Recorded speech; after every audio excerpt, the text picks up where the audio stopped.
Hello guys, I'm Futureal. I stream 5 days a week over on twitch.tv/Futureal, and in today's video we're taking another look at the new 2.4 patch on the Diablo 2 Resurrected PTR. There has been some changes that are very, very interesting, particularly to the Fist of Heaven's Paladin, to the Throw Barb Summon Druid, amongst other builds. And in this video we are having 12 different builds, and these are only the builds that were changed since the previous PTR.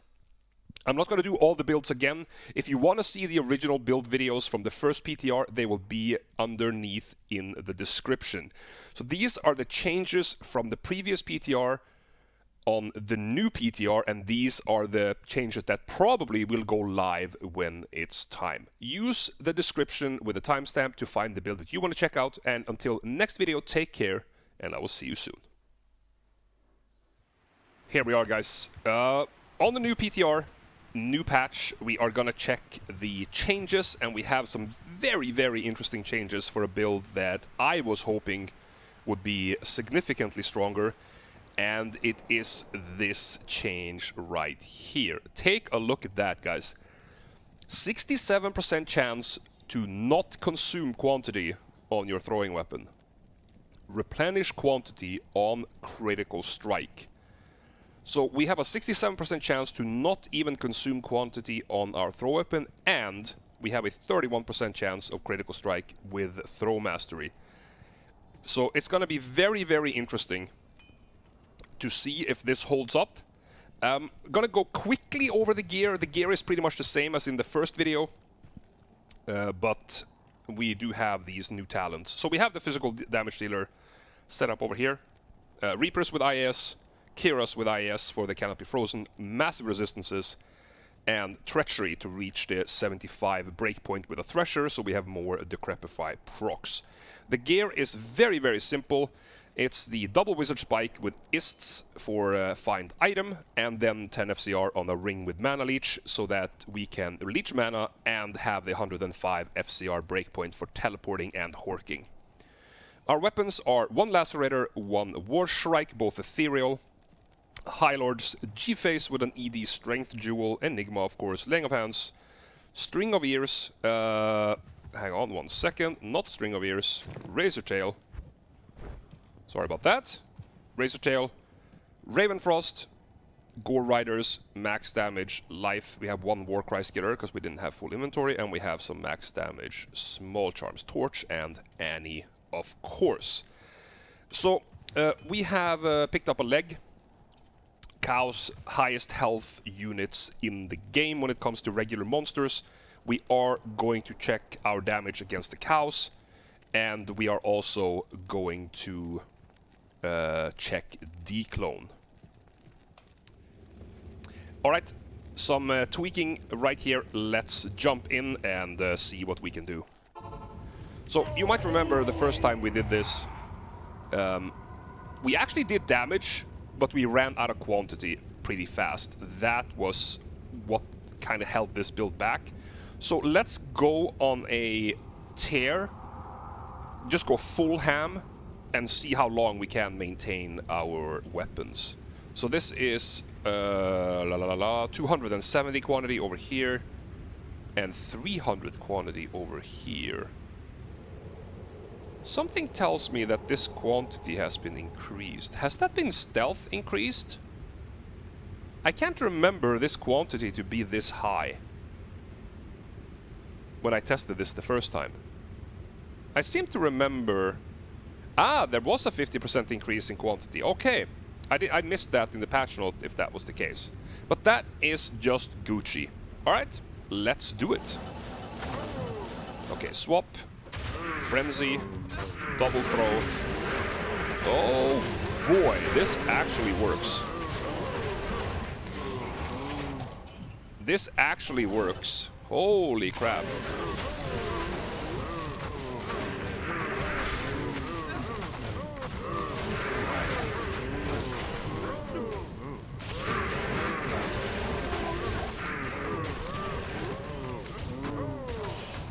Okay, let's check out the quantity. Quantity is still max, guys. What? Hello? Is that a... Has this become a thing? Frenzy buff up. Attack speed. I mean, hello?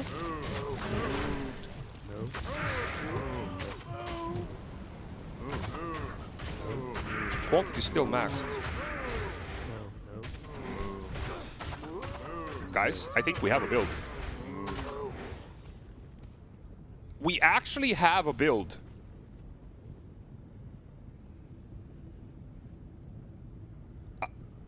I don't even know what to say. This is amazing. This is super, super amazing.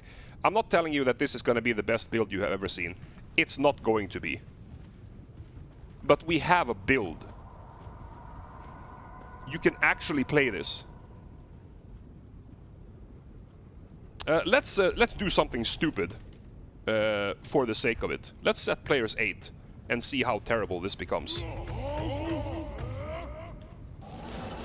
We need to go far away from where we started. Okay, here we go. Okay.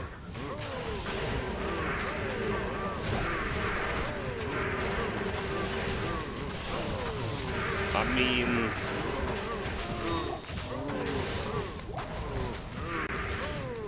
it's not terrible.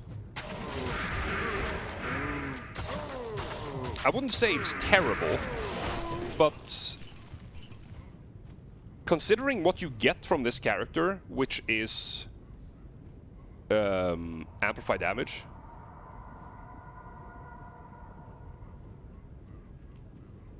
this is very, very surprising to me. Very, very surprising. I would say as for this build right here in Chaos, I think we are done. Let's jump over to Trav, and then we're gonna do a declone afterwards. Alright, Travincal. It should be fairly straightforward here. Attack speed buff. And just slay. Right? Yeah.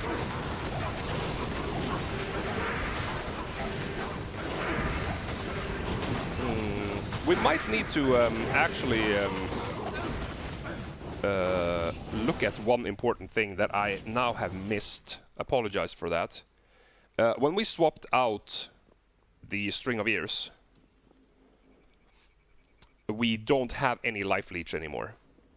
Because I had a Life Leech on String of Ears. So it does look like, if you play this build, make sure that the ring that you have, the rare ring, has dual leech. Dual leech would be very important here on this rare ring. So you can go dual leech with 10 FCR, and this setup should be very, very strong. And as you see, completely slaying Travincal. And you know, I didn't show you, but for the sake of us having it, let's use some find item.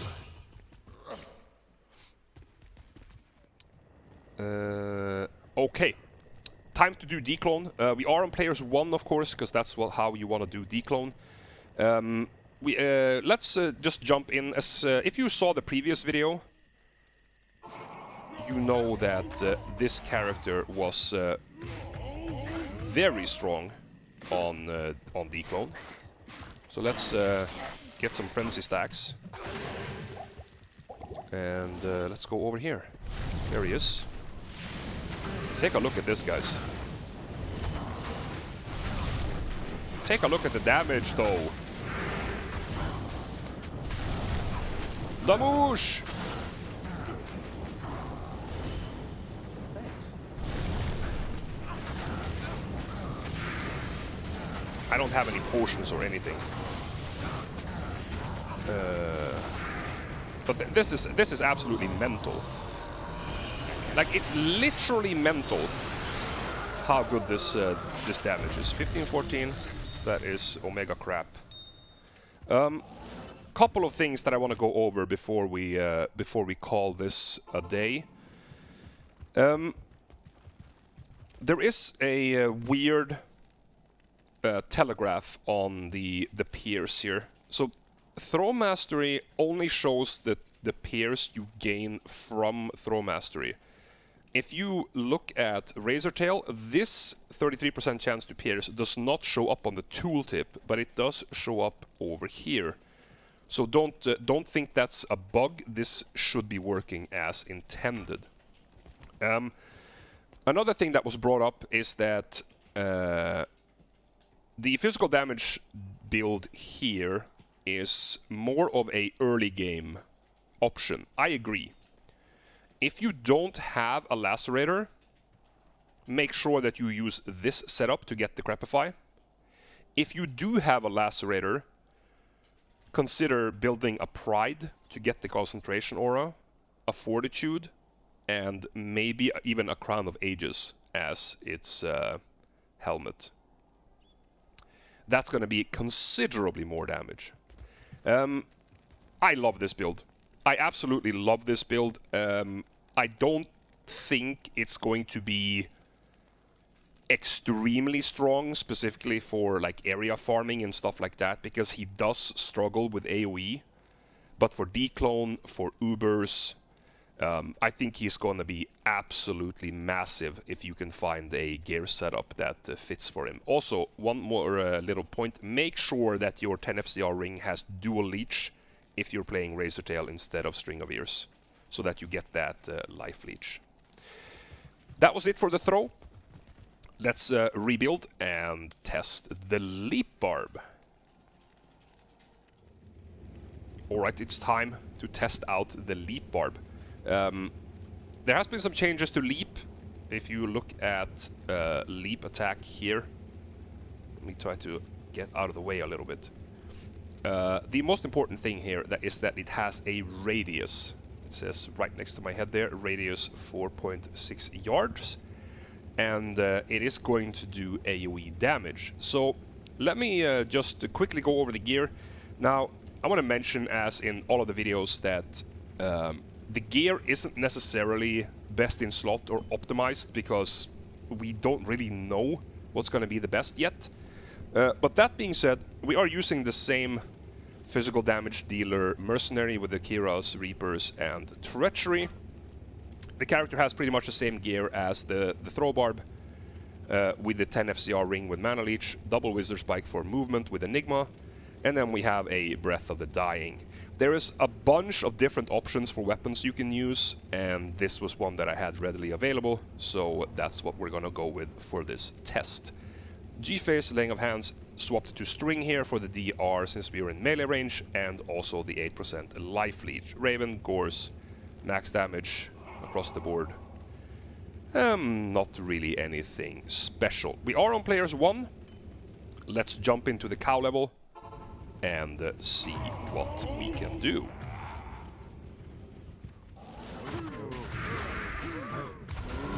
Okay.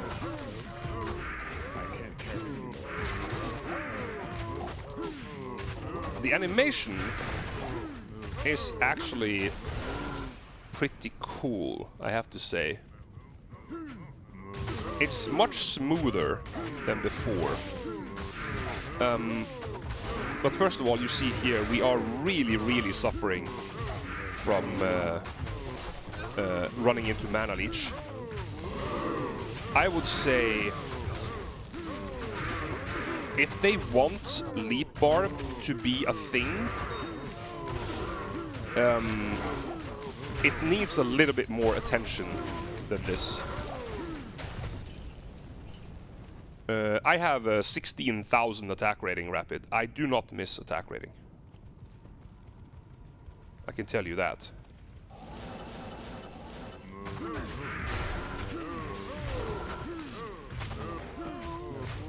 Oh, it's obviously me killing here. The Mercenary does damage as well. But yes, I don't feel like I need to test this anymore. This is very high health units though. But I feel like this build needs a little bit more attention if they want Leap to be viable. We are playing, you know, semi expensive gear. You could get away with not using Enigma here and using Fortitude, for instance. I don't really like that option though, because you kind of end up being very immobile. So let's try a Travincal. Quick buff here. And we are with Might Aura in Trav. This could be kind of dangerous, but that's good.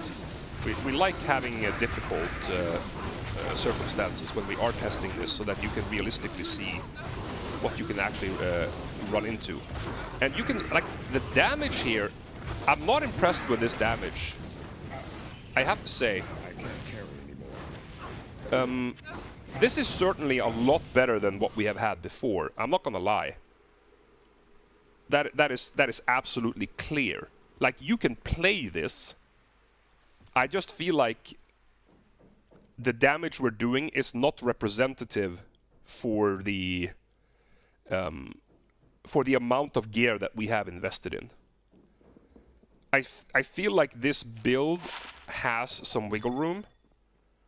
And I feel like if Blizzard wants Leap Barb to be a thing, it needs a little bit more attention than this. That also means that I don't think this will be very good for Declone. But we are gonna try. We have the SOJ, so we are gonna go over and try Declone.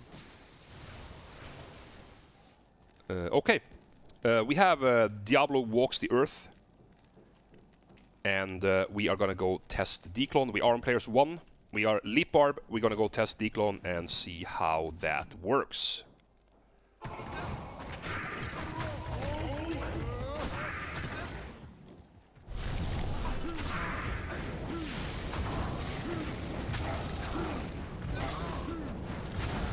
Wow, that was a big hit. That was a crushing blow. Jesus Christ.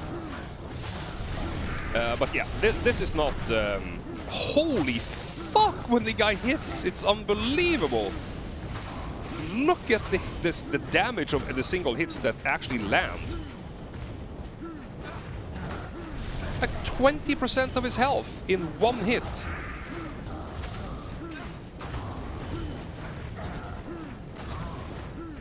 That's crazy. What is that single target damage? What in the actual hell? He literally one-shot him from like 15% health. Jesus Christ. Okay, so the single target damage, we can immediately say that this build's single target damage is pretty strong. It's just the splash damage that needs some help, because we absolutely murdered that Declone when we hit him. Even if we have 16,000 attack rating, Declone has a very, very high chance to block. So the chance to hit that you see here is not accurate. Now we haven't specialized for Declone. We just took the generic farming build that we built and did Declone with it, basically. So if you are in a situation where you want to do Declone more often, you want to do Ubers, you probably want to go with double Angelic or invest more points in dexterity. You see we still have a silly amount of health. But this was just a generic build that we tried. So let's quickly go over the build, what we have done here. You have already seen the gear, but the build that we have chosen to do is this is 18 base points to get the 54% chance to Hork when you have buffed with battle command. We have maxed battle orders, 1 in battle command. Max spear mastery, 1 in each of the masteries. Max leap and leap attack, and then we dump any remaining points in natural resistance. So, short TLDR. The build works. Very, very, very high single target damage, as you saw from the Declone kill that we just did. Exceptionally high single target damage. You can get even more. Like, if you want to use this for like a Uber killer or a Declone killer, you can have another character that you farm keys with or do mini Ubers with, and you can go for a Fortitude here and get even more ridiculous damage. There are options you can do to get attack rating. You can have an attack rating ring here that looks better than the one I have. You can potentially go double Angelic, although you're going to lose a ton of Deadly Strike, which is quite punishing. But there's definitely things you can do with this build to improve it. My thought is, it's a very cool build, but to make this viable for like a farming thing, for like Trav, Pits, any of the new dungeons, you know, Stony Tombs or Arachnid's Lair, and the fact that he does not have always hit on leap attack, this is not a very good AoE farmer. If they want it to be, it needs more attention. But for single target damage, this build is very, very strong. So, let's jump over to the next character. Okay, we have arrived at the Amazon. We're gonna do the Fend Impale build again, with the changes to Impale. So, standard physical damage dealer mercenary, Reapers, Kiras, and Treachery for the 75 attack speed breakpoint for the Thresher, with IAS in both of these items. Character is running Call to Arms, Ethereal Spirit, so you save some skill or some strength points.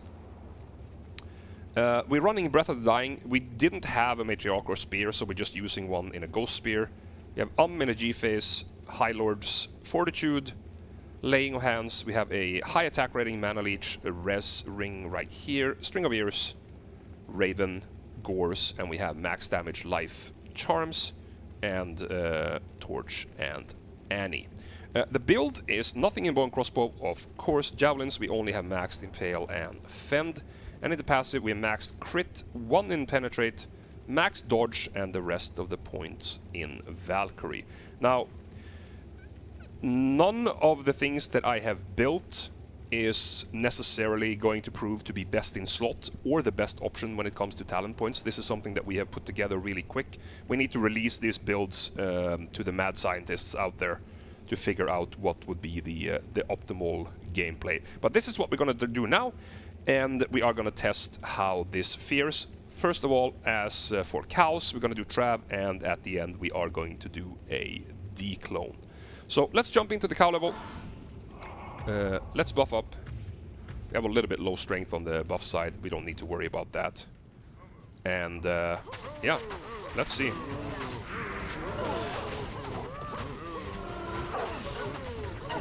So we are running north of 3,000 health here. And we have an incredible chance to dodge. So as you can see, we can just run into ginormous packs of cows and just slap them. This is not the fastest AoE killer you have seen in your life. I think that's apparent to anyone that has played melee builds. But we can just, like, this is a very, very durable character, as you can see. Barely takes any damage when getting hit, because we do have some damage reduction in our gear. So can actually deal with it, has high damage, has quite high damage. But the major issue with a build like this, in my opinion, is that it's not meant for AoE farming, because you have to skip the Enigma. If you go for Enigma here, you have no FCR in all of your gear, and it doesn't really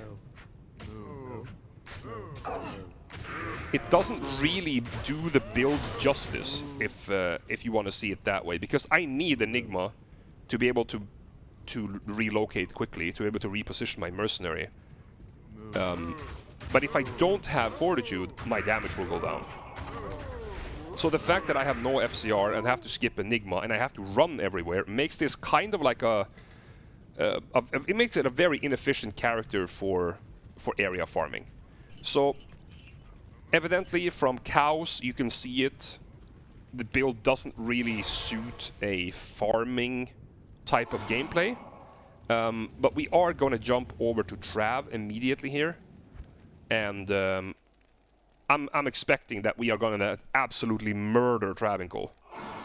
Absolutely murder it. But again, we are running. So let's run straight in here, and you can like look at the damage here. Incredible damage. We don't even have CTA up now; it expired. But the damage from this build is absolutely incredible. So as for Trav, we kill Trav really fast, very, very easily. This is one of the best areas to farm runes in the entire game. And we just killed that in a matter of seconds. So, for a place like this, this build is very, very nice. Let's check out D-Clone. But let's take a look at D-Clone to see how he goes. Buff up, and we go. Hopefully our armor is not gonna break. Look at the damage though.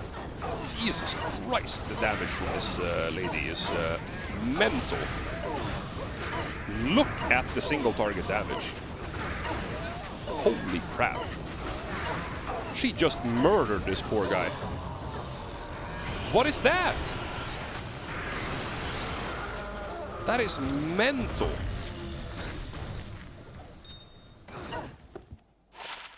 2015. Alright. Almost as good as what I had. So this actually does underline what we talked about in the cow level. There's nothing wrong with the single target damage of this character. Nothing at all. The damage is great. It's fun. The new way that they have did the passive skills with dodge and evade and all that, it makes the build very, very strong. The problem is mobility and not having Enigma. You can, of course, equip Enigma on this, but your faster cast rate is going to be terrible.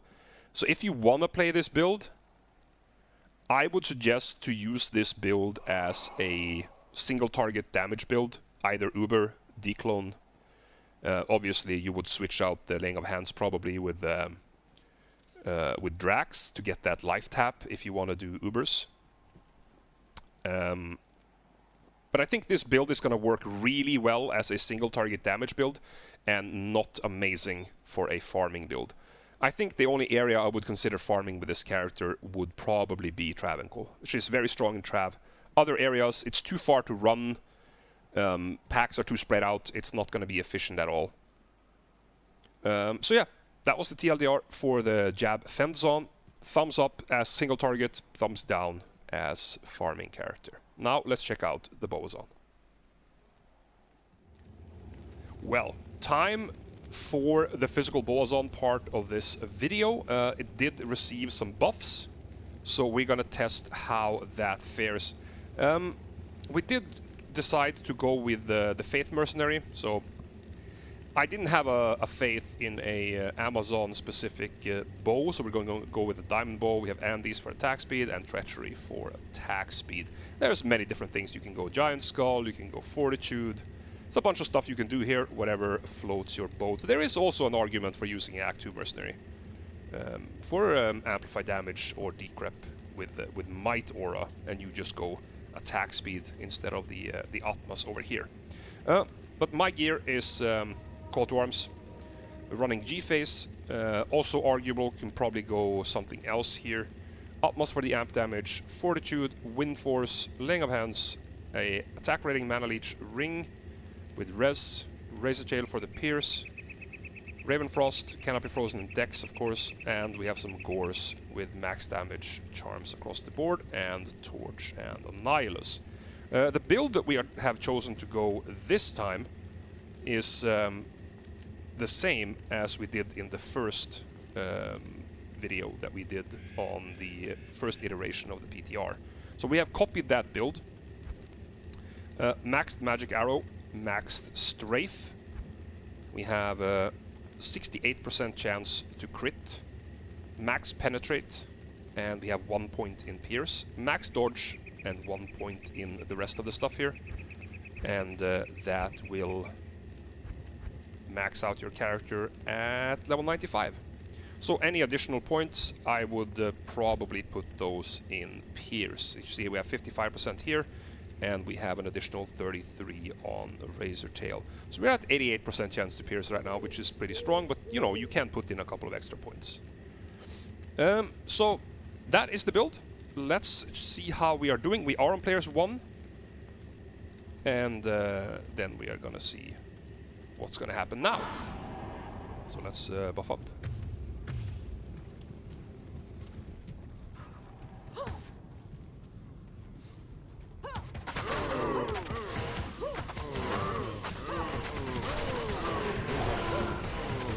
So, well, it's working.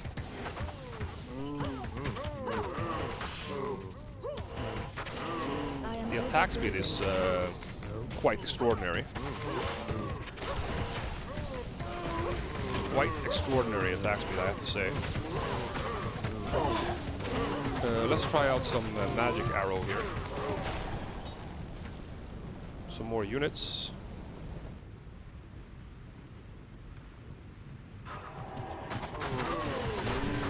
Magic arrow actually also does quite good damage, I have to say. As I mentioned in the previous videos, there are a lot of things you can do with this build. You can go more in multi-shot, you can do more synergy damage. It's all up to you. Nothing is yet set in stone for what's going to be the best gear or the best build per se. So it's all what I felt like doing today. And even if this is clearly not the optimal way of doing it, because you know, we have just put this together in a few minutes here. This works. It really does work. And let's actually see how it behaves if we go multi-shot over here. Yeah, you see, even with 1 point in multi-shot, this is still working.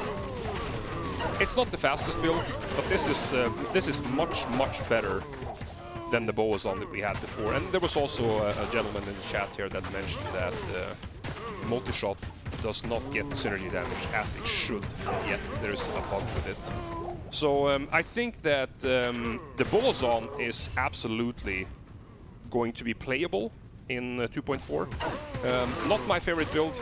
I feel like not having the ability to reposition your mercenary with a teleport is very, very punishing. And you don't have any FCR for your Valkyrie either. But as you can see, guys, this is absolutely working. Not my favorite build at all, but if you do love the Boazon, you can actually play the Boazon now and have fun with it. If it's slow and it doesn't work, that's a bad combination. If it's slow but it still works, then you can have fun with it, right?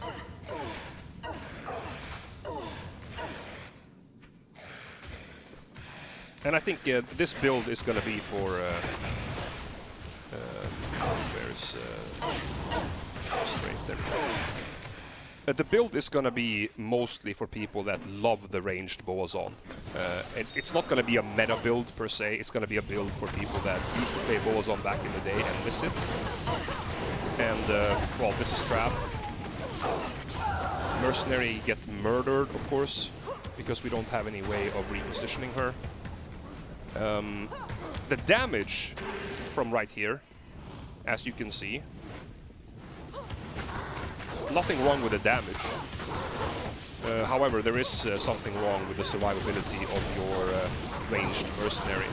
So if you do want to do Trav, I suggest that you pick up a Act 2 mercenary and give him the Treachery, give him the Kiras, and give him the Reaper's Toll. And then that's going to work a lot better than using a Act 1 Faith mercenary, specifically for Trav. For other content, you can use the Act 1 Mercenary just fine. So let's just resurrect this lady over here. I'm surprised you made... And let's go do Declone. Declone with a boson, guys. You've seen it here first, maybe. Alright. Diablo walks to Earth. We are going to try this build with Declone. And see if it's even possible.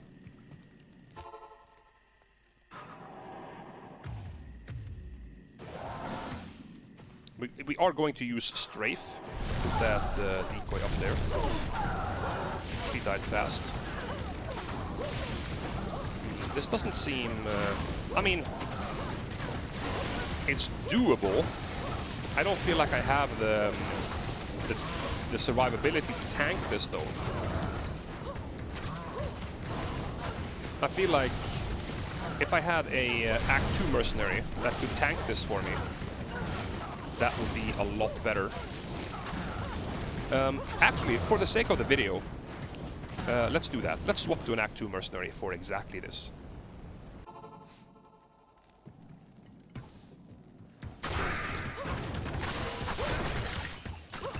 Alright, here we go. So we need to get the Mercenary onto the boss here. That is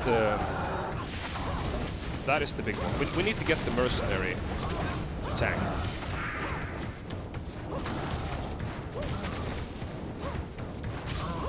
Yeah, we are severely lacking. Or are we lacking? I'm not sure if we are lacking. It's just that Declone has a ridiculous amount of chance to block, right? So we might be lacking a little bit of attack run, but with 11.5k, I feel like that should be okay actually. But this is not technically. I mean, I guess it is single target damage. Although Magic Arrow is actually much better. Look at that. Look at the damage from Magic Arrow, actually. Wow. That was surprising. That was very surprising.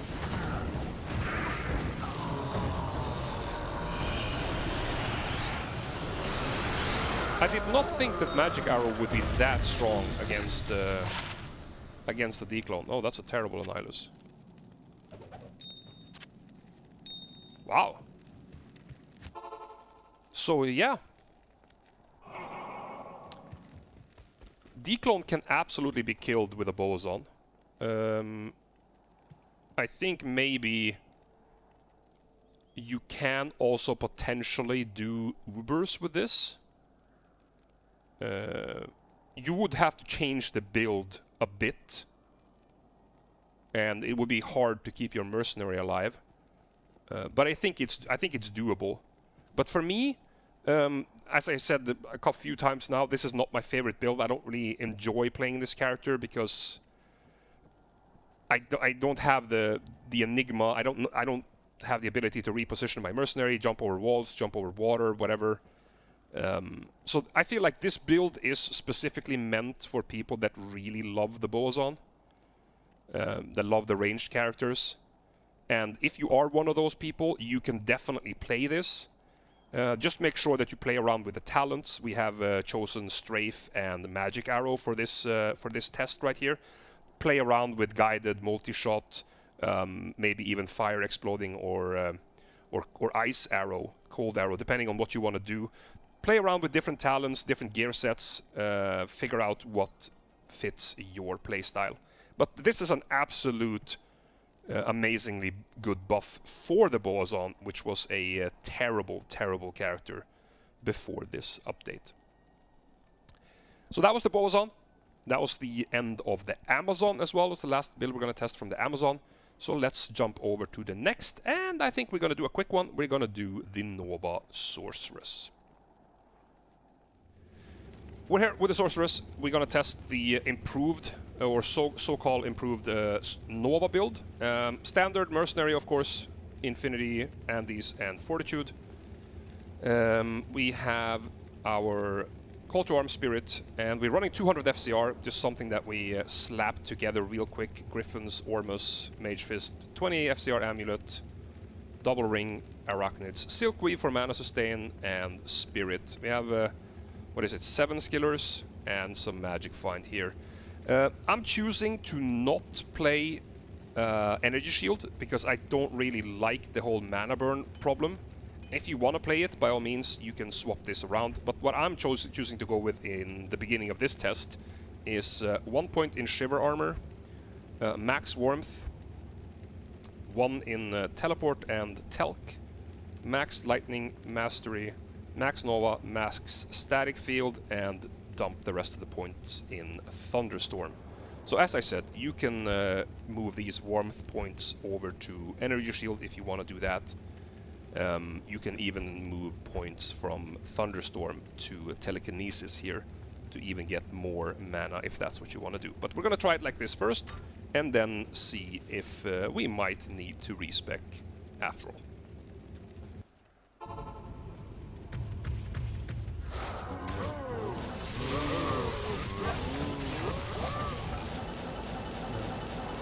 Well, the movement speed is ridiculous, of course. And there is the mana burn that we were afraid of. If that was... if I had Energy Shield, I would have been 100% dead there, by the way. Because I got hit once after the mana burn.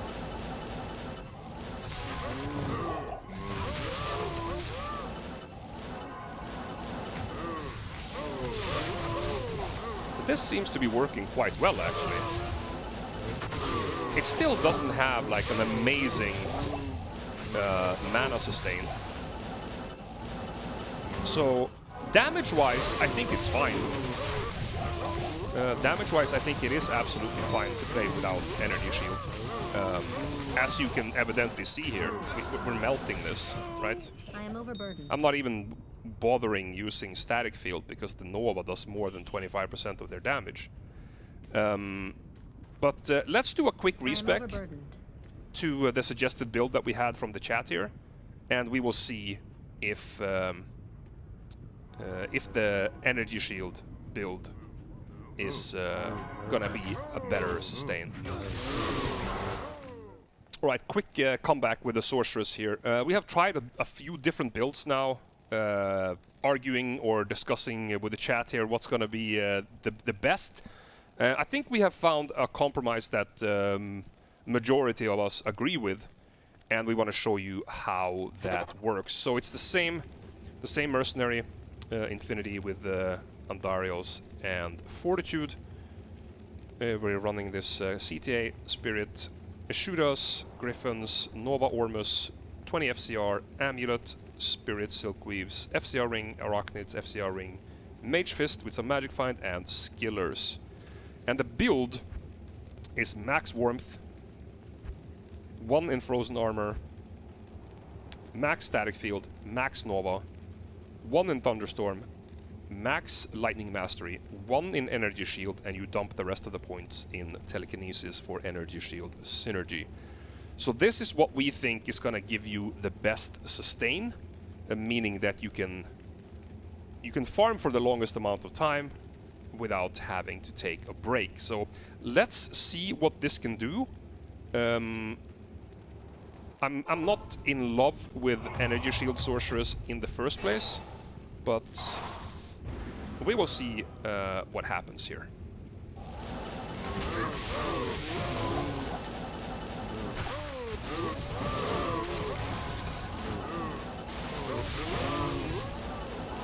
Some bigger packs, please. That's a very scarce cow level, wasn't it?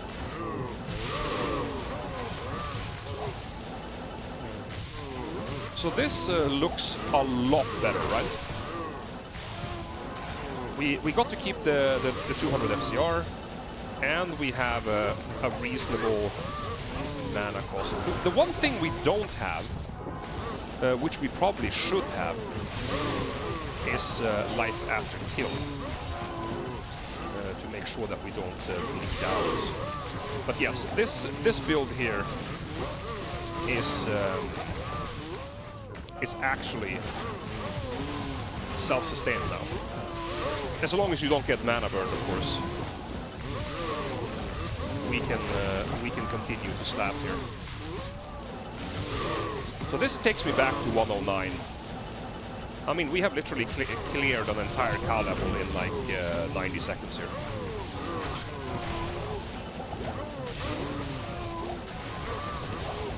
Yes, this is on players 1 right now. Oh, of course, this is on players 1. I'm gonna do players 8 in a minute. I'm gonna show you guys how that feels. We just tell you straight up front, players 8 is not gonna be good. So that was the P1. P1 cleared a map or a cow level in, I don't know, a minute 30. Very, very strong, very, very self-sustained. I think that if you want to play the 200 FCR Nova Sorceress, even if you choose to go with a little bit different gear, this build is probably what you want to go with. 1 in Energy Shield, dump in Telekinesis, and max Warmth. Very, very strong. Now, let's check it out on P8, just for science, and we can see what that does. Okay, we have changed to players 8, and we're gonna see how this character is handling that. Get all the buffs up, turn on the map, and here we go. So we want to do, instead of teleporting in the middle of everything, we want to try to teleport a little bit on the side so that they stack around your mercenary instead of around you.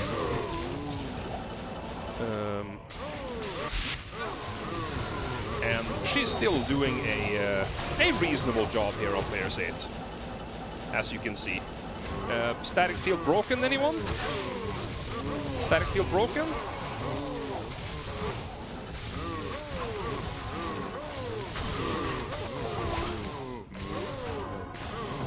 Trying to reposition my mercenary there so I don't want barbecue.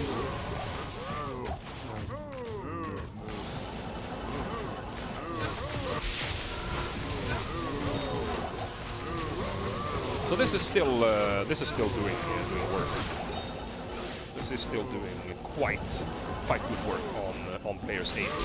I do suspect though that the nature of the cows, being that they are all melee characters, is giving this a kind of glorified picture of the Nova Sorceress now. Because when you start getting attacked by ranged, this isn't going to work the way that you see it now. I think that's very, very important to understand. Because, you know, obviously, when you are getting hit by projectiles that are coming from far away, the stun factor of the Nova is not going to help you. So that's basically how we are dodging so much damage now. By stunning the units, and they won't have the time to hit you, right? So you basically kill them before they can hit you. But if something is standing over here in Narnia shooting you with a bow, that's not gonna be amazing. But as for the cow level, this build works very, very well. Definitely check out the 200 FCR Energy Shield build. It's also going to be super strong in areas like Arachnid's Lair. It's going to be strong in Stony Tombs. Probably wouldn't go for this in Trav. I can show you a Trav run. I do suspect that I might get bonked in the face here. But I don't think this character is going to do amazingly in Trav. Yeah, you see here. Exactly that is going to happen if you want to do Trav. You just don't have a kit for survivability if you want to do something in Travincal. The damage from different sources is just going to murder you. So stay away from Trav. if you want to play this 200 FCR Nova Sorceress, it's not worth it. And outside of that, Cows, Arachnid's Lair, Stony Tomb, very, very nice. Definitely recommend this. It was very fun to play, actually. It took me back to 109, where we did cow runs for level 99. So definitely a strong build, but it has limitations when you play Energy Shield, depending on what area you want to farm. Now we're gonna jump over to the Paladin. Alright, we are gonna test the Fist of Heaven's Paladin. I do have a bit of a different view on the Fist of Heaven's Paladin than a lot of people, because the Fist of Heaven's talent, the one you see here, it does lightning damage. You can see it up here. This is a very, very small part of your damage. The majority of the damage that you're doing comes from the holy bolts that shoot out from the target. So playing with conviction really only increases your single target damage a little bit. For that, first of all, we are playing Doom. Doom on a Might Mercenary. Doing a Thresher with Andes for the 75 breakpoint with Fortitude. That's what we want to do. And we're also not playing Conviction on our character. We're playing Meditation. So, no, not Meditation, Redemption. 1 point in Redemption to redeem all the corpses that you kill for continuous mana and health increase. We have 1 point in Salvation for when you meet those Conviction mobs. Just quickly swap to Salvation, and you are protected against Conviction. Offensive auras, we do have 1 point in Conviction for single target damage if that is needed. Max Holy Shock, of course, since it's a synergy for Fist of Heavens. We max Fist of Heavens and max Holy Bolt. Only 1 point in Holy Shield. Then we have 10 points in Resist Fire for the 5% increased fire res. 10 points in increased Resist Lightning, and we dump the rest of the points in Resist Cold. So let's try it. We're gonna try with Trav first, and then we're gonna do a Chaos run afterwards.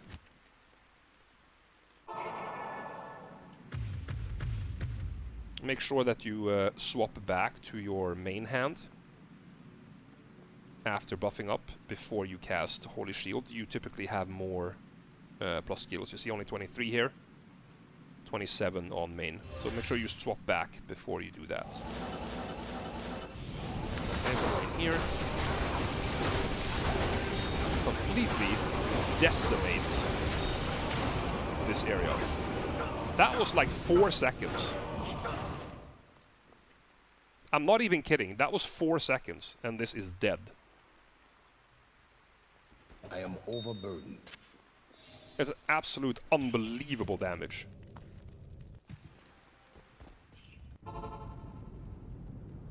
Is quick cast set up? What is that?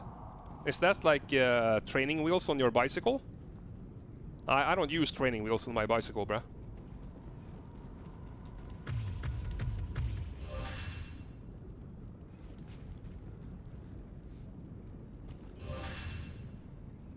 Alright, here we go.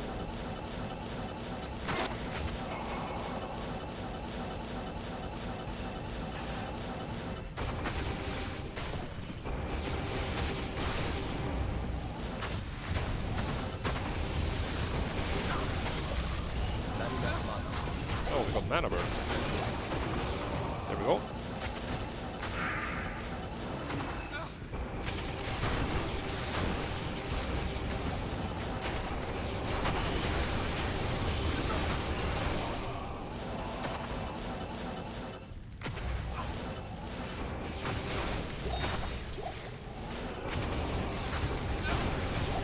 Okay, that was a chaos run. Hello?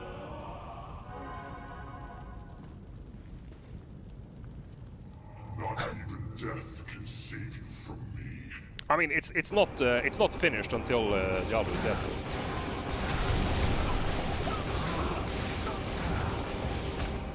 Yeah, but that's pretty fast. Can't really you can't really do it that much faster. Like there's one issue. I'll try to show it.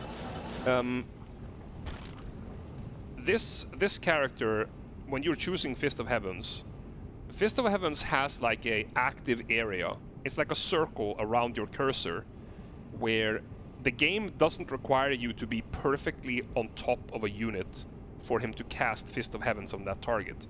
So if there is units around the seal, it tends to be so that when you're trying to click the seal, you cast Fist of Heavens instead.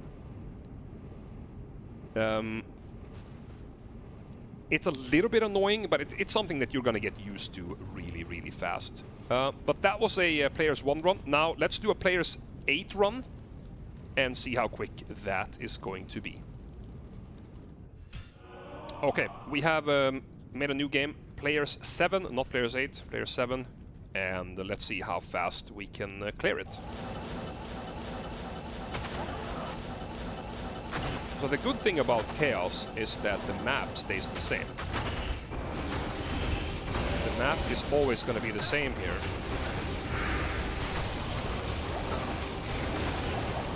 Okay. So you actually you have a big benefit when you're playing on Battle.net,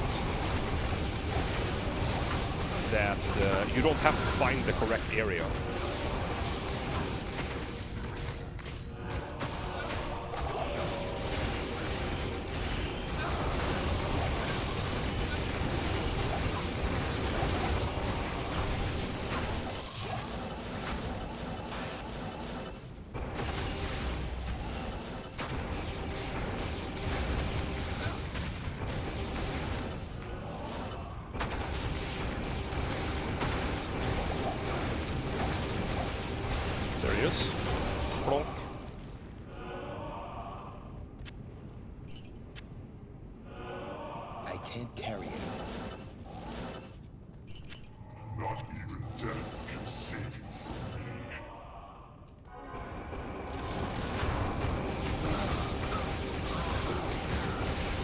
Damage is, you can see the damage. Let's swap to Holy Bolts. Damage isn't actually that different between Fist of Heavens and Holy Bolts when you're using Conviction on single targets. It's arguably a little bit better for Conviction. The sound effect is a bit much, you're right, but you know, it is what it is. Have you ever tried to play a Kicksin or a Warcry Barb? It's also way above acceptable, in my opinion. But yeah, that was a player's 8 run. It was a player's 8 run. It was, I would say, very, very good.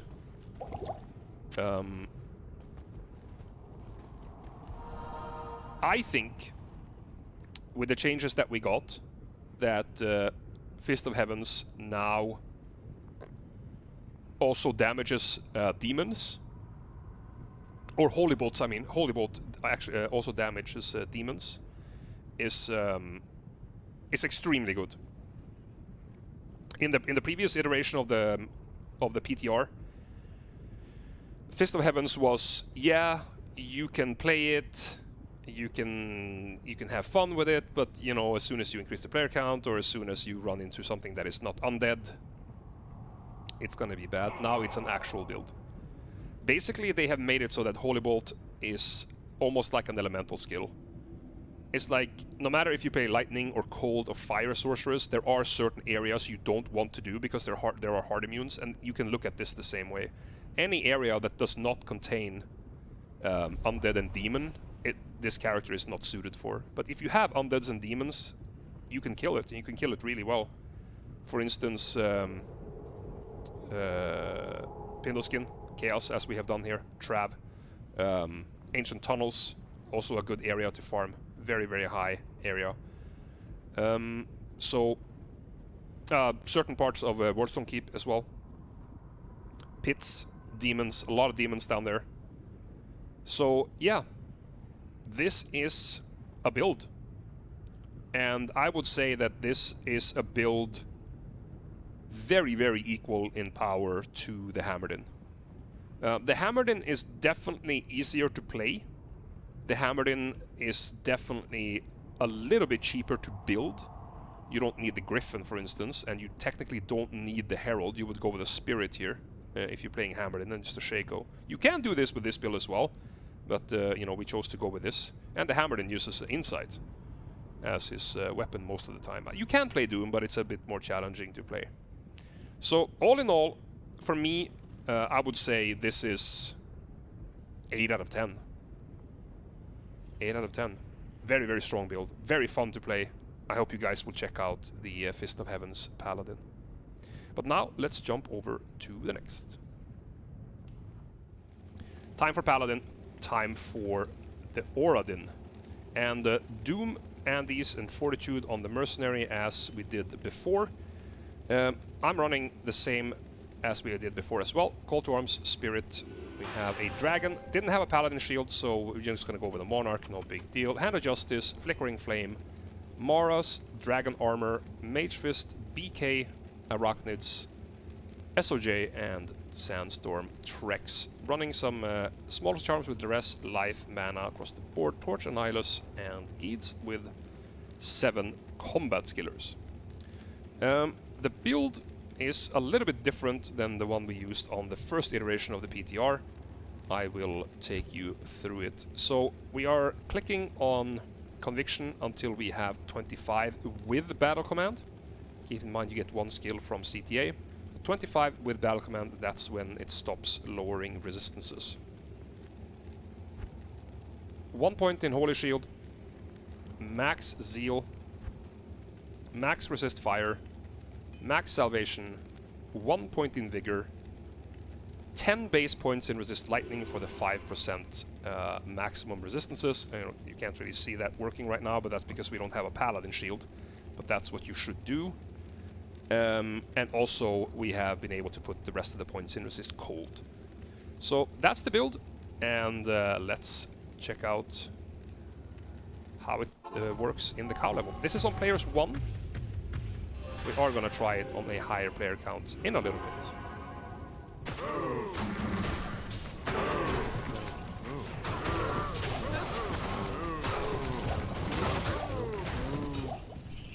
So it's... Oh, have we actually forgotten to take... oh yeah, we did that.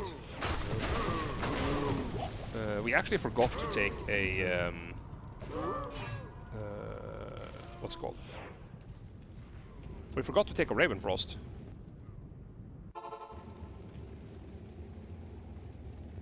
Sorry about that. Where is my Raven?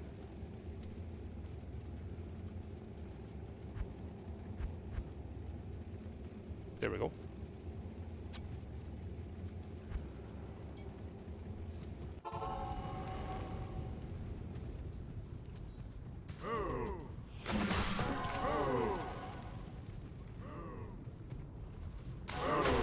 I'm not running Double Dream and Dragon Hand of Justice. I'm running Double Dragon with Flickering Flame right now. And there's a million different ways you can build this. So I just want to show that this build still is working okay, although it's a lot weaker than the build that we had on the previous iteration of the PTR. I don't really... To be fair, I don't really see the fascination behind this build. Like, it's kind of cool, but you really, really lack mobility with this build.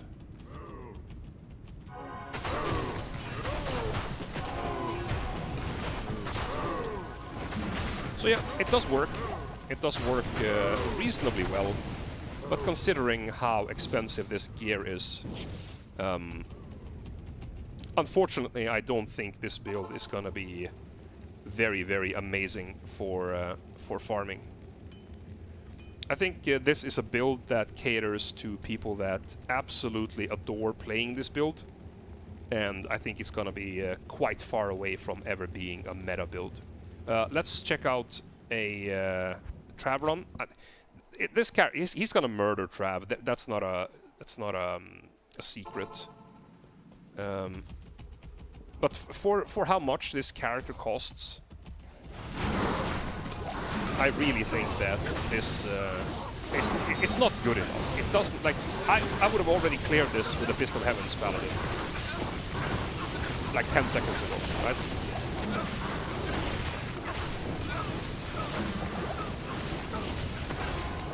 So, does it work? Yes, it does.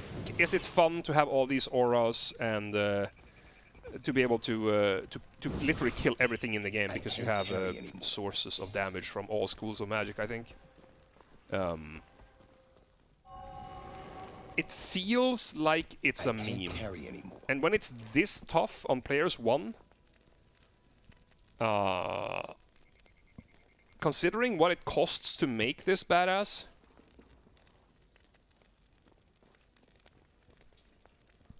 to me this is a meme. This is something you would do completely for fun and for doing something different. It doesn't... You would never build this character to have an efficient farmer. You would build this character because you're pretty much tired of everything else in the game, and you just want to waste your runes. Yeah, that's my short answer on this one right here. But that's going to be it for the Paladin changes. Also keep in mind, I want to say that at the end of the Paladin video here, there is a million ways to build this character differently. You can go double Dream, you can go double Dragon, you can have a different mercenary. Like, there's so many things you can do with the Auradin, because there's so many sources of auras. So if you do love this build, even though it's not the strongest, make sure that you figure out which of these auras fit the best together for what you want to do, and you can get a really fun character. But be warned, he's not gonna be the most efficient. Now, onwards to the Druid. Time for the Druid. First build we're gonna try is something that many of us have been wanting this to work. Maybe not even hoping that it's gonna be super strong. We just want it to be strong enough that it works, and it is the Summon Druid. My take on the Summon Druid is maybe a little bit different than many. There are a lot of things you can do, particularly with the Mercenary. I choose to go for the physical damage Mercenary increase with the Reaper's Toll for the Decrep to break physical immunes. And then we play the 75 attack speed breakpoint with the Thresher. So we have IS here, and Treachery. There is a world where you can play Pride for the concentration aura for your units, and in some very rare cases you can also play Infinity. It will give your units a little bit higher chance to hit because it lowers defense, and it will also give your wolves, they do cold damage. They will do a little bit more damage with their cold attacks. That being said, that's what I choose to go with, and let's check out the rest of the gear. So we're playing Call to Arms, of course, with Spirit. Playing Beast. Spirit on main for the plus skills. Mara, Shaco, Enigma, Tranks for some FCR. Some FCR is quite nice. Plus skills across the board, so SOJ and BK. Arachnic Smash, and we have some Tri-Res boots over here. Small charms are Magic Find, Res, Geeds, and we have 7 Summon Druid Skillers with Torch and Annie, of course. The build is quite straightforward. I chose to go with a few points in Cyclone Armor. So basically what I do is I max all the summons, and I go for Heart of the Wolverine to give them more damage, and then I dump the rest of the points in Cyclone Armor. You can, however, choose to take 1 point in Hurricane to have a It's like a CC ability. If you wanna telestomp a lot, if you wanna be very aggressive in your playstyle, you can have Hurricane active so that you immediately freeze everything when you are telestomping, and you will take less damage. So that's the build that I've chosen.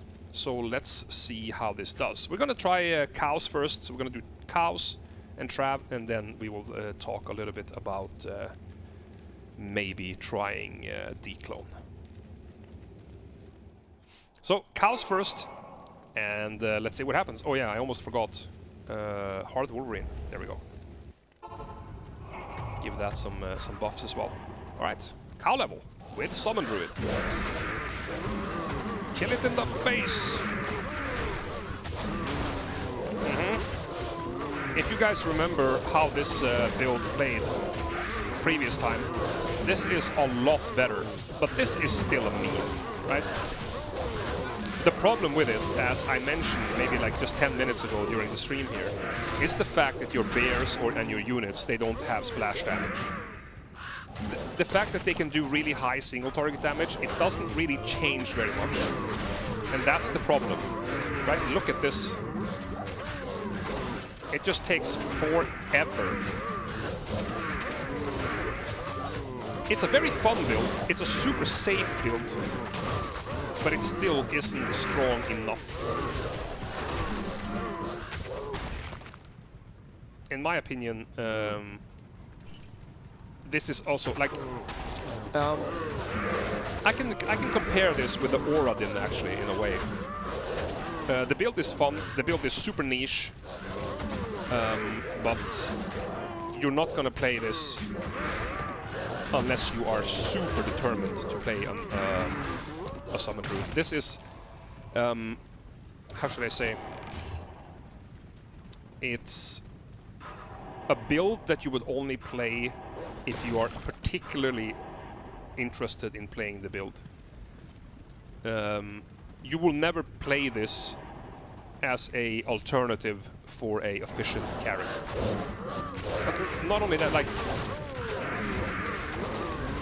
imagine the gear we have. Like, keep in mind, this gear that we have here, I mean, you don't really have to count the Enigma because we're not really teleporting, but we have Beast. We have a full inventory of summon skillers, Torch and we have a fairly expensive character. And this is what you're gonna get? This needs it needs more help. Is this a lot better than what we had 3 weeks ago? Yes, it is. It's a lot better than what we had 3 weeks ago. And it's very cool to have all your units summoned. I love that. And I like playing this build, but it's not strong enough to be a reasonable contender in the metagame. It just isn't. So let's quickly do a Trav run. See how it does here. Let's buff up real fast. There we go.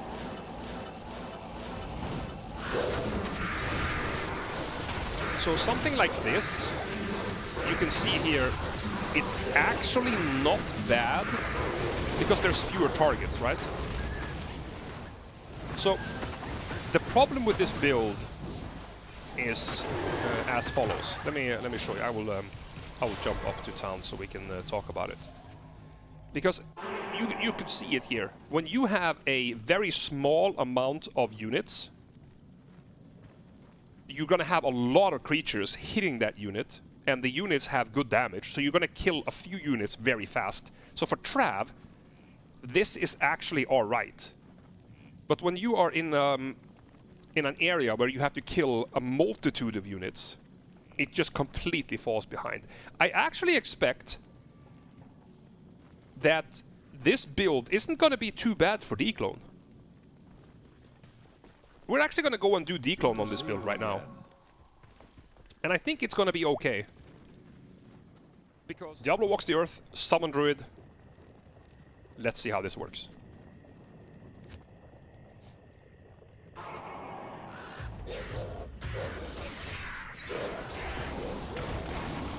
There, that's the one. Make sure I summon the right one.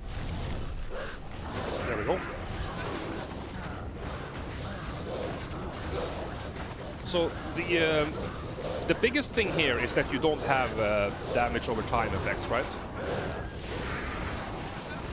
So you see that he keeps healing. That is a problem. But we are killing him. It just takes a minute because the damage over time effects are, you know, they're quite punishing. So if you had what's it called, continuous bleed on this boss,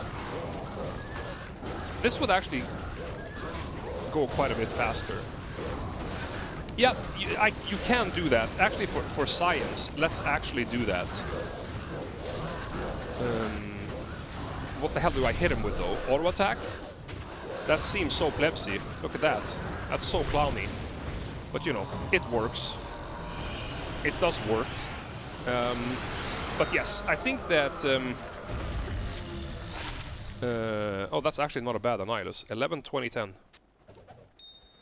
I think that if you want to play a summon druid and you want to take down targets like this, you want to utilize the bear form that you have from Beast. Could potentially be worth to put 1 point in Maul, so that you actually have a spell to use when you are shapeshifted. Just summon everything, telestomp, switch to bear form, and just slap him together with your units. I think that's the way to go. Though, that being said, the summon druid in itself is still quite disappointing. He is good in short... he's good in short fights, so he's good in Trav. He would be very good there, because it's only a few units and you have a lot of summons, right? But when you're doing like cows, so you're gonna do dungeons like, you know, Ancient Tunnels, the pits, whatever, there's too many units. And when you don't have splash damage, it becomes very, very inefficient. The build is a lot better than what it was 3 weeks ago. But it still needs help. I think that giving the bear splash damage in a certain radius, maybe like 5 yards splash damage, would be a good step on the way. But that's going to be it for the Summon Druid. Let's build ourselves a Fury Druid. Time for the Fury Druid. And after the recent changes, this is what we have built. So we have the standard physical DPS mercenary here with the 75 attack speed build with a Thresher. Running Call to Arms, of course. We don't have enough strength on swap here, I can see, but that's not important for the test of this video. Running Breath of the Dying because I didn't really have anything else. We do have we have many options: Reaper's Toll, Tomb Reaver, different base for Breath of the Dying. Yeah, there's a lot of them that you can try. There's some really good budget options as well. Cerebrous Bite for the silly attack rating bonus, and Life Leech, Fortitude, of course, Deadly Strike from High Lords and attack speed, Semblance of Hands and damage to demons. Really high attack rating ring with Mana Leech and Res, String of Ears for the DR, Ravenfrost for the Canopy Frozen Dex and attack rating again, and Gores. And we have a max damage attack rating and some Res, and we have max damage attack rating here as well. So let's see how this fares against cows now. I know how this is going to go. It's going to be slow. It's going to one-shot every cow, but there's no AoE. So, you know, it is what it is.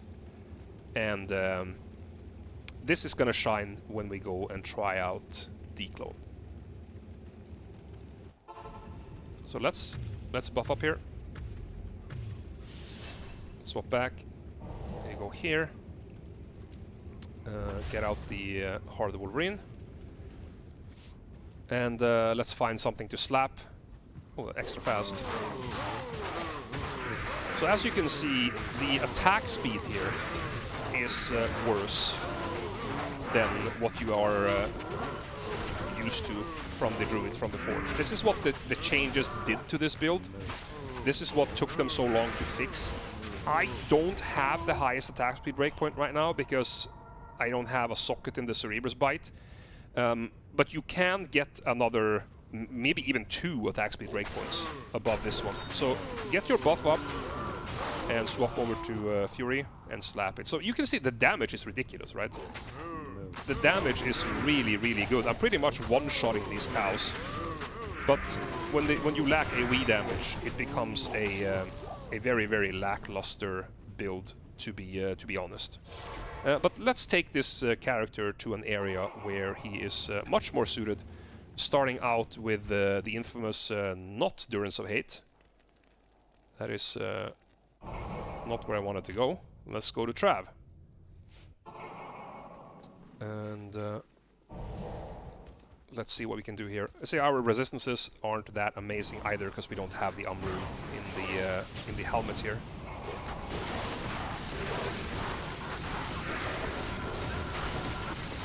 But yeah, you can see he slaps the living crap out of these units.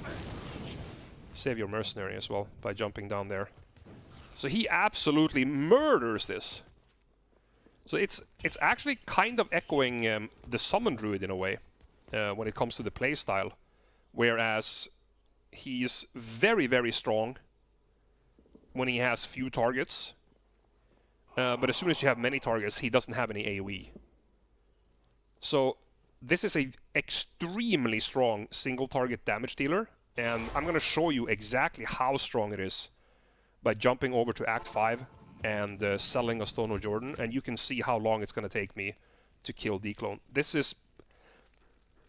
If you have enough attack rating on this character and you have the correct gear, this is faster than a Smiter. Afternoon.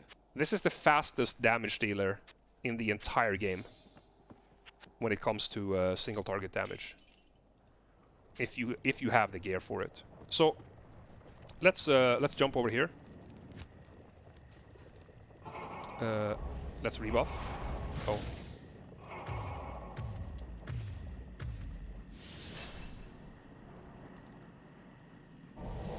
That's our weapon. Let's take a look at this. Give me the buff. Okay, stand still. There we go. So here you see the other issue with this D-Clone build, right? The only reason you don't literally kill this guy in 4 seconds is that D-Clone has 95% chance to block. This, like, look at this Annihilus we got though. Pretty sick Annihilus there. But yeah, this guy absolutely hits the living crap out of anything single target. Absolutely murders. So we have about 16.5k attack rating without really trying. We can have much better small charms. We can have much better grand charms. We haven't even socketed our Cerebrus Bite. We probably don't have the best weapon. The ring, on the other hand, is really, really good. So, for a single target purpose, this character is absolutely fantastic. But keep in mind that you need to play around with other weapon types. I think Tomb Breaver is probably going to be the one, Ethereal Tomb Breaver with a Zod rune. And then try to get as much attack speed as you can for this build. That is the way to go. So this is a super, super strong alternative for single target for Frenzy Barb. It's for Smiter, kicks in. This is going to be one of the better ones if you have the economy to give him the best gear you can. Okay, we have re-geared We have now swapped Infinity on our Mercenary, Fortitude and Darials, of course. This is the strongest setup and base for a Infinity Mercenary with a 35 attack speed, the breakpoint you can see here. I am using Infinity, no, not Infinity, Call to Arms and Spirit on swap. Heart of the Oak, Phoenix, 219 Amulet, Raven Lore. This is a placeholder for the new rune word. So if you get the new rune word with +3 to a skill that you would want, then you can make the new rune word in here. But I don't have it, so we're using Raven Lore for this testing purposes. Enigma, Mage Fist, of course. We have 2 skill rings, Arachnids, and a Tri-Res Boots, and we have Magic Find Res Charms, and we have Skillers across the board with Torch and Annihilus. The build is very, very straightforward. We have maxed everything in fire. Absolutely everything. 1 point in Cyclone Armor and 1 point in Oak Sage. Now, there is an argument to hold off on maxing Molten Boulder. So basically max Molten Boulder last and take 1 point in Summon Grizzly if you want to be a bit safer. So let's take a look at how this build is gonna fare. Okay, let's give it a shot.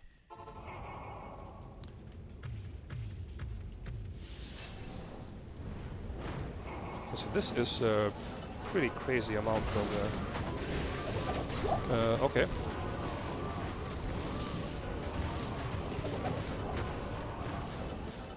That was surprising.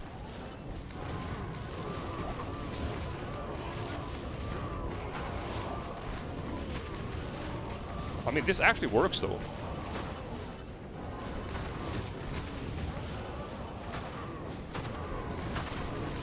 This actually works. This is pretty cool.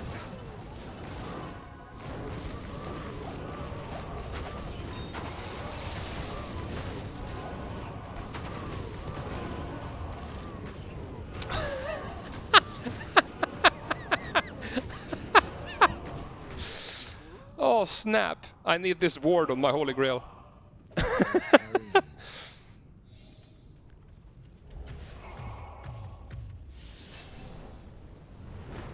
Yeah, the game is rolling for sure. But I mean, look at the damage though. This is actually pretty cool. And we are on players 1, but I mean, majority of players will be on players 1. Just for science, we can turn this up to let's say players 3, and teleport a while over here, and then see how it goes.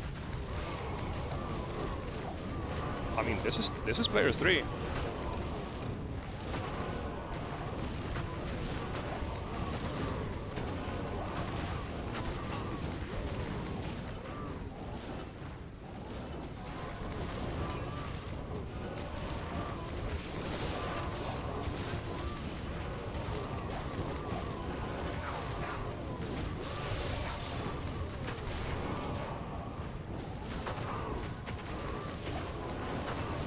This is still not terrible, actually.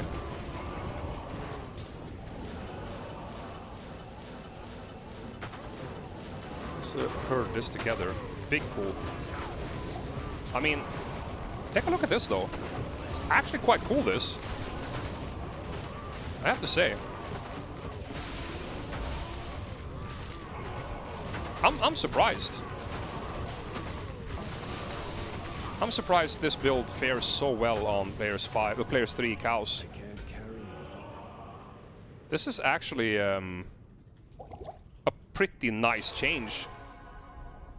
Yeah, I was spamming Firestorm instead of Molten Boulder, but there's probably much different things you can do. You can probably also utilize Volcano if you have a bit tougher enemies. You can use Molten Boulder, Firestorm.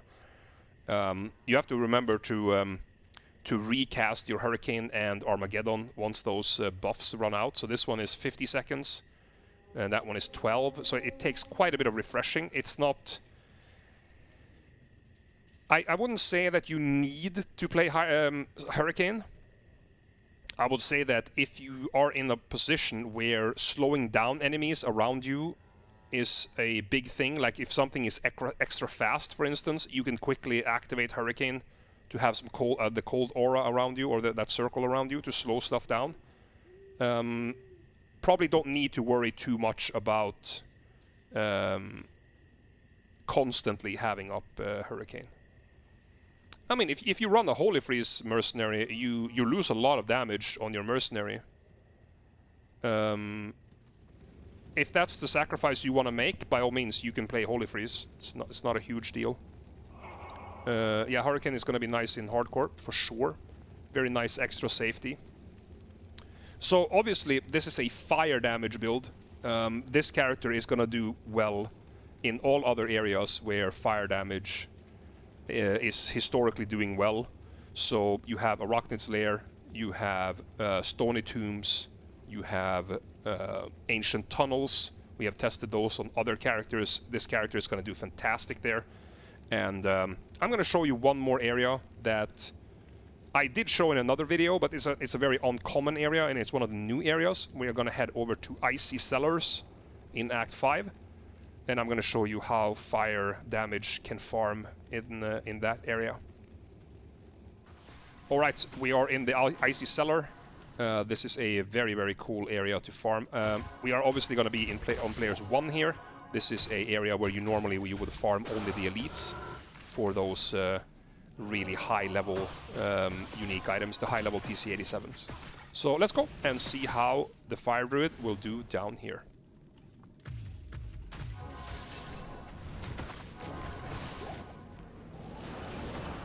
Now we have Souls. Souls with Mana Burn. It's a pretty tough combination of units here, to be honest. I have to say. So this is something that you have to be aware of. This area can spawn with souls. Probably not the area you want to farm on hardcore, I'm sure. But it's a pretty good area if you are comfortable playing against souls. If not, then I would not recommend playing this area at all, because it can be a pretty tough area. But if you like some adrenaline rushes, some tough enemies, definitely check out the Icy Cellars. It's a pretty cool area to farm here. And it's actually treasure class, well no, area level 85 now. So you can find every single item in the game down here.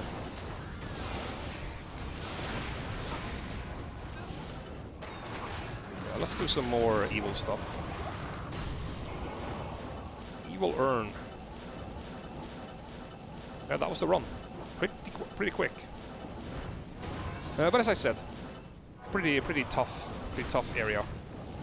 So it's not for the faint of heart. But if you do enjoy a challenge, definitely check out the Icy Cellars. It's one of the areas that I do like farming sometimes. How may I be of help?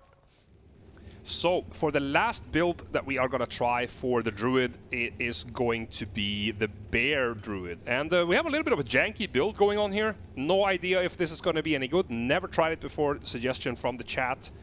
So, we're going to try this out and see if it is a valid option.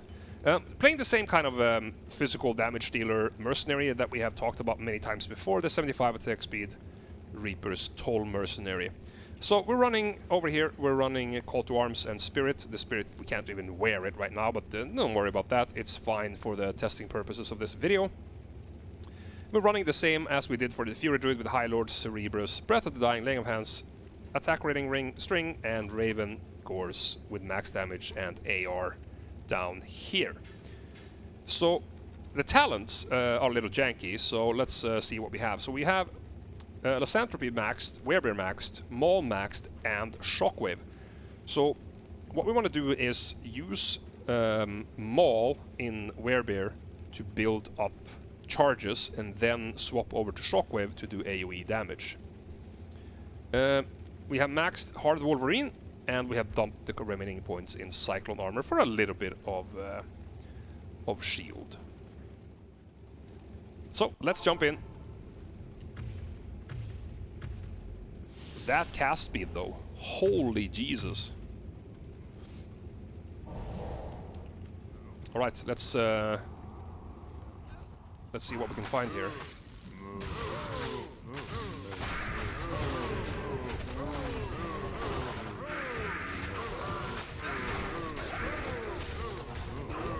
Does this have any damage? I mean, it does damage.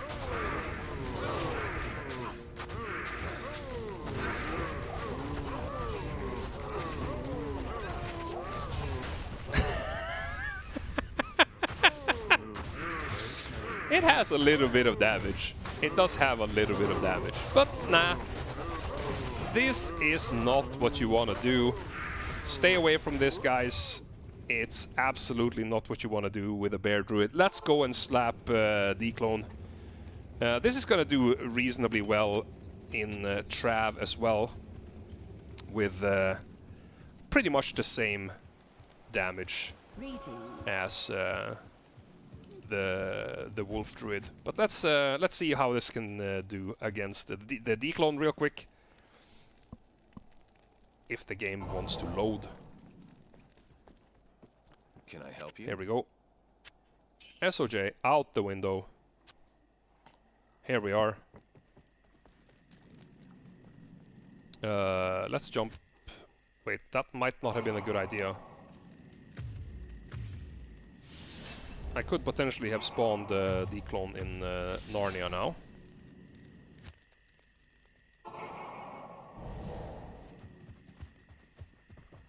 Yep, I did spawn him in Narnia. Alright, so I guess we're going on an expedition.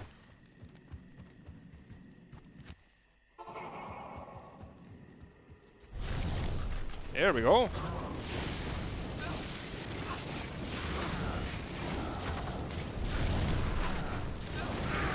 Aw, the mercenary got wrecked. Feels bad, man.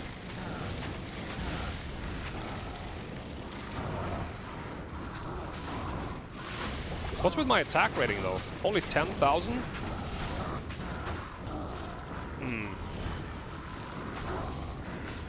I mean, the good thing with this is that you do a ton of damage when you actually hit him, but the attack speed is obviously not the best you have seen. The open wounds, it does help him from healing, of course. Yeah, we can resummon the Heart of the Wolverine, but it really does die very, very quickly.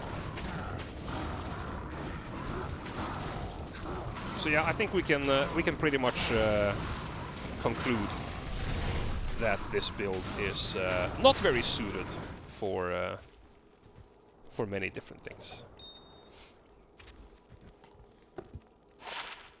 1910. Maybe you're supposed to use it as a hybrid with a summon, so you summons and you put points in bear to assist with single target. I don't know, but this is going to conclude the Druid video, and it's also the last class that we are testing the second changes from. So thank you so much for watching the video. I hope you enjoyed it. Remember that all the links are in the description for the different builds and the previous videos that we did for the original PTR, and also my socials. Until the next video, take care, and I will see you soon.